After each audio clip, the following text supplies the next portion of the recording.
बिस्मिल्लाहिर्रहमानिर्रहीम। News with Fatima में welcome. Friends, आज मैं आपको बताऊंगी नया ड्रामा ARY पे जो आज से होने वाला है स्टार्ट, और जिसकी आज 7 बजे आप देखेंगे फर्स्ट एपिसोड माई री।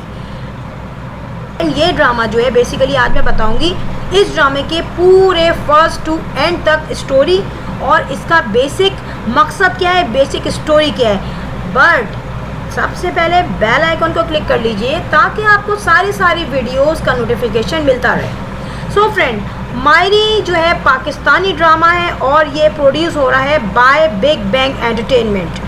मायरी ड्रामे में जो बेसिक कास्ट है वो है नौमान एजाज की as Zaheer, Aina Asif as Annie, Maria Wasti as Sameena, Reema Ahmed, Samar Abbas as Fakhir, Maya Khan as Ayesha, Sajida Syed, Paras Mansoor, Amna Malik, Dia Mughal, Usman Mazhar, फ़ाहम Usman, Samina Nasir, Bisma Babar और बहुत सारे सपोर्टिंग रोल्स भी हैं। बट फ्रेंड, यहाँ पर मैं आपको सबसे पहले बताऊँ कि इसमें स्टोरी क्या है। ये ड्रामा शुरू से एंड तक बेसिकली एक बच्ची पे डिपेंड करेगा। एक 14 ईयर की बच्ची है जो कि ऐना आसिफ हैं। अच्छा, अब ये छोटी बच्ची है और ये जॉइंट फैमिली में रहती है जिसमें इसके साथ इसके चाचू हैं, चाची हैं, उनका बेटा है, दादी हैं, दादा हैं, अम्मी हैं, अब्बू हैं, ऑल ओवर फैमिली है। अच्छा, इसमें सबसे पहले जो ड्रामे में बेसिक जो रोल प्ले किया है वो ऐना आसिफ ने किया है। और ऐना आसिफ की स्टोरी इसमें यह है कि ये बच्ची स्कूल में पढ़ रही होती है और अपनी फैमिली के साथ रह रही होती है। अब ये बच्ची जो होती है जस्ट 14 ईयर्स की होती है और यहाँ पर ये अपनी स्कूल लाइफ में बहुत खुश होती है। अच्छा, इसको अपनी आगे की लाइफ, अपना फ्यूचर, अपना कैरियर बनाने का बहुत शौक़ होता है। ये बच्ची अपना स्टार्ट का डे से लेके डे एंड तक, यानी कि रात सोने से पहले तक बहुत एंजॉय करती है। सुबह उठ के नाश्ता करना, अम्मी के साथ थोड़ी बहुत हेल्प कराना, उसके बाद स्कूल के लिए प्रिपेयर होना। बाकायदा इसके कमरे में इसकी एक लाइब्रेरी भी थी क्योंकि फैमिली काफ़ी वेल्दी फैमिली थी, तो उसको दुनिया की हर लग्जरी चीज़ें उसको प्रोवाइड की गई थी। यहाँ पर ऐना आसिफ जो है तमाम चीज़ों, यानी कि एनी इनका नाम है, तमाम चीज़ों से खुश थी, अपनी लाइफ को एक हैप्पी लाइफ गुजार रही थी। और स्पेशली इसका अच्छा दिन गुजरता था इसके स्कूल में। स्कूल की लाइफ बहुत अच्छी तरह गुजारना चाहती थी और स्कूल की एक्टिविटीज़ में, स्कूल की पढ़ाई में ये पार्टिसिपेट करती थी। तो ये बहुत अच्छी बच्ची थी अपने स्कूल की। फ्रेंड, यहाँ पर बताया जाएगा इसकी माँ इसके साथ बहुत खुश रहती थी और इसकी लाइफ में फुल कोऑपरेट करती थी। अच्छा, इसकी माँ भी चाहती थी, जो कि मारिया वास्ती हैं, कि ऐना आसिफ आगे चल के बहुत अच्छी लड़की हो और इसकी एजुकेशन बहुत अच्छी हो, इसका फ्यूचर सेव हो। बट यहाँ पर अनफॉर्चुनेटली ऐना आसिफ फैमिली वाइज तो वेल्दी थी, मगर इनकी फैमिली का एक कल्चर ये था जो कि बहुत ही नॉर्मली कुछ पाकिस्तान के हिस्सों में, स्पेशली विलेज एरियाज़ में देख लें तो वहाँ पे ये कल्चर है कि अर्ली मैरिज है। और अर्ली मैरिज ऐसी नहीं कि 18-19 में कर ली जाए। यहाँ पर जैसे ही लड़की टीन एज में स्टेप रखती है, 13, 14, 15, 16, वहाँ पे उनकी शादी कर दी जाती है। और यहाँ पे ऐना आसिफ को दिखाया जा रहा है जो कि एनी का रोल प्ले कर रही है, वो जस्ट 14 ईयर्स की हैं और स्कूल में है। तो फ्रेंड, यहाँ पर बहुत ही अर्ली एज में इनके यहाँ शादी कर दी जाती है, मगर ऐना यानी कि एनी को इस चीज़ का कुछ भी अंदाज़ा नहीं होता। वो अपनी लाइफ को हवाओं में उड़ते हुए गुजार रही होती है।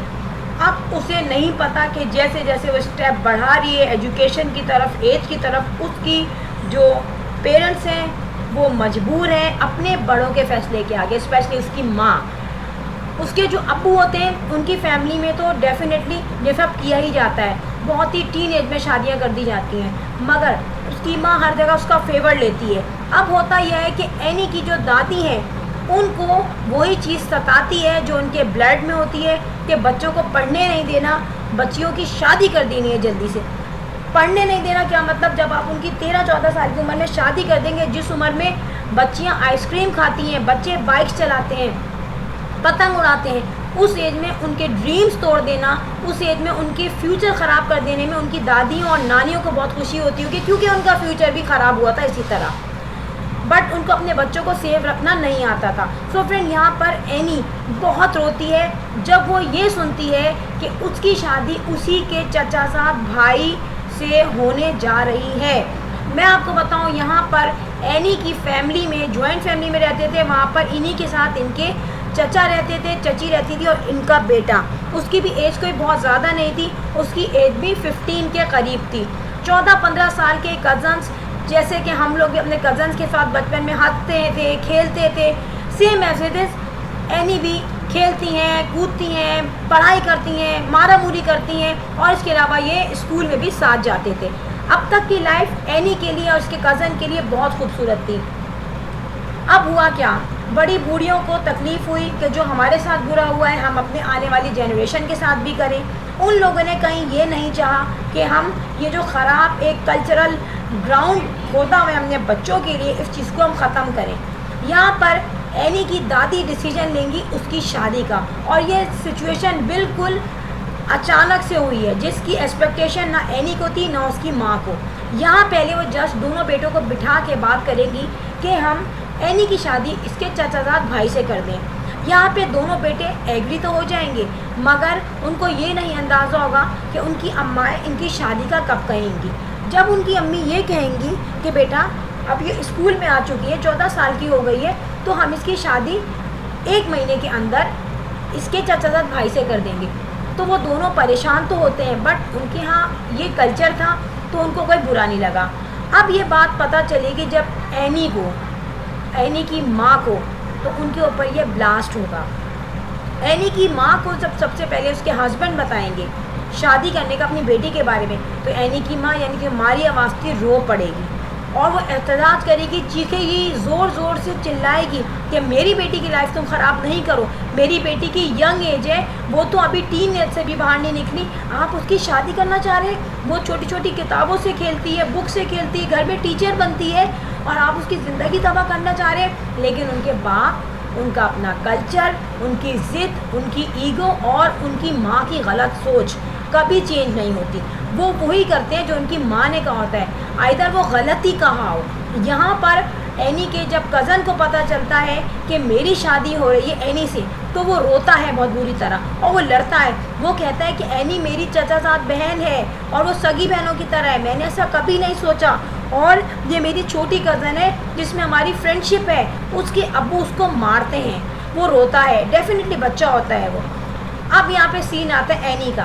एनी जिसको बियॉन्ड एक्सपेक्टेशन थी ऐसा डिसीजन अपनी दादी की तरफ से, वो बहुत रोती है। वो कहती है मेरा भाई है, शादी का तो मैं अभी सोच भी नहीं सकती, मेरी ज़िंदगी खेलने की है, मैं अपना फ्यूचर बनाना चाहती हूँ, पढ़ना चाहती हूँ, मैं अभी टीन एज में हूँ। यहाँ पे एनी और एनी की माँ दोनों रोते हैं, और सेकंड एनी कहती है कि ये मेरा कज़न नहीं, ये मेरा भाई है, इसके साथ मैं खेलती हूँ, कूदती हूँ, उसको मारती हूँ, पढ़ती हूँ, उससे हेल्प लेती हूँ, मगर मैं ऐसा नहीं सोच सकती। यहाँ पे एनी की माँ आ जाएगी खड़ी होकर तलवार की तरह बीच में कि मैं अपनी बेटी की शादी नहीं होने दूँगी, इतनी जल्दी मैं उसकी ज़िंदगी बर्बाद नहीं करूँगी जब वो जस्ट 14 ईयर्स की है।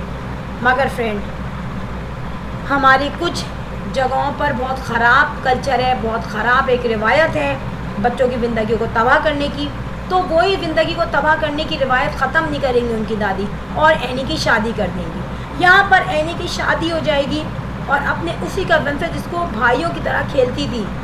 अब कुछ सालों ये लोग साथ रहेंगे, जिसमें एनी का कज़न जो है डेफिनेटली उसकी भी आज़ादी ख़त्म हो गई, लाइफ चेंज हो गई, और एनी हर वक्त रोते रोते स्कूल जाएगी क्योंकि उसकी जो क्लास फेलोज़ हैं, उसकी टीचर्स हैं, स्कूल में उसका मजाक उड़ाएंगी। जो वो सोने की ज्वेलरी पहन के स्कूल में जाएगी, अपनी शादी का बताएगी, तो उसे बहुत तकलीफ़ होगी कि लड़कियां उसका मजाक उड़ा रही हैं, टीचर्स उसका मजाक उड़ा रही हैं, डांट रहे हैं टीचर उसको कि आप इतनी हैवी ज्वेलरी स्कूल में क्यों पहन के आ गई। उसके बाद एनी आके रोएगी, अपनी माँ से शिकायत करेगी। सेम एज दिस, उसका जो कज़न है वो भी रोएगा, वो कहेगा मेरे बराबर के लड़के बाइक चलाते हैं, लाइफ को एंजॉय करते हैं, मेरी ज़िंदगी ऐसी क्यों नहीं है, क्यों मुझे तबाह कर दिया।